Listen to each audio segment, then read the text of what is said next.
It was supposed to be a weekend getaway. Something simple, something peaceful. My wife, her sister, and I had planned a short road trip to the countryside. They promised laughter, fresh air, and a break from city life. I had no idea it would become the last time they'd ever see me. From the start, I fell out of place. My wife, Anaya, and her younger sister, Zara, had their inside jokes, shared laughs, and private whispers. I didn't mind, they were close. But that day, something about their laughter felt sharper. Every time I spoke, they giggled. When I offered to drive, Zara rolled her eyes and said, "You drive too slow. Let the grown-ups handle it." They both laughed. I forced a smile and let it go. We stopped at a diner, halfway there. The sisters ordered fancy drinks, took pictures, and whispered things I wasn't meant to hear. I heard my name, though, followed by laughter. I sat quietly, stirring my coffee. When I asked what was so funny, Anaya smirked and said, "Relax. You wouldn't get it." On the way back, we took a scenic route through hills and open fields. The car broke down, or so they said. They told me to check the engine. I stepped out, lifted the hood, and before I could even look up, I heard the locks click. The car door shut. I turned around, confused. "Very funny," I said, wiping my hands. Zara grinned through the window. "We'll just drive a bit ahead to get signal. Wait here." Before I could respond, they sped off, their laughter echoing through the empty road. I stood there for minutes that felt like hours, waiting for them to return. The sun dipped lower. My phone battery was nearly dead. No signal, just the sound of wind against the trees. That was when it hit me. This wasn't a joke anymore. They weren't coming back. I started walking. The nearest town was nearly 25 kilometers away. My legs burned, throat dry, but I kept walking under the fading orange sky. Every step hurt, but every step also burned the humiliation deeper into my chest. By nightfall, I reached the gas station. The attendant looked at me with concern, dusty, tired, sweat-soaked. "You okay, sir?" he asked. I nodded faintly. "Just need to use your phone." I called Anaya. No answer. I tried again.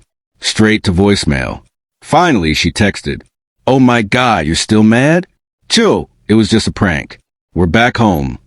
A prank. That's what she called abandoning me 200 kilometers from home. My fingers trembled as I typed back, "Don't worry. You won't have to deal with my boring self again."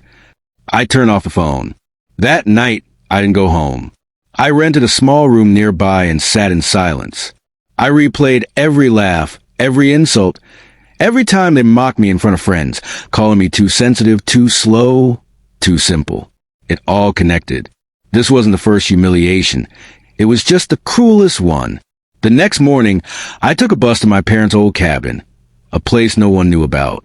It was quiet, surrounded by pine trees and mist. For the first time in years, I could breathe without feeling like a joke in my own life. Days passed, then weeks. I didn't call. I didn't text. I started working remotely, managing things online. Slowly, I rebuilt myself, my mind, my peace, and my pride.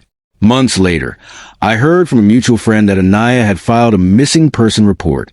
She'd been telling people I'd run away after an argument. Apparently, she cried in front of police, saying she just wanted to teach me not to take things so seriously. The irony almost made me laugh. I didn't hate her. I didn't even want revenge. I just wanted her to feel what I had felt that evening, the silence after the laughter. Nearly a year later, I saw her again by accident. I had gone to the city for work, and she was standing at a cafe with Zara. They looked thinner, stressed, arguing about something. I didn't approach them, but she saw me. Our eyes met across the street. She froze, as if seeing a ghost. I didn't smile, didn't wave, just looked at her once and walked away. She called after me, her voice trembling. "Wait! Please, I didn't mean..." But I kept walking, because the truth was simple. Some things you can forgive but never forget. The man she abandoned on that lonely road was gone. In his place stood someone who had learned that love without respect is just a slow form of humiliation. Weeks later, she sent me a letter. It said, "I'm sorry. I miss you. I didn't realize how much you did for us until you were gone. I didn't reply. Instead, I burned the letter in the fireplace and whispered to flames, I'm not coming back.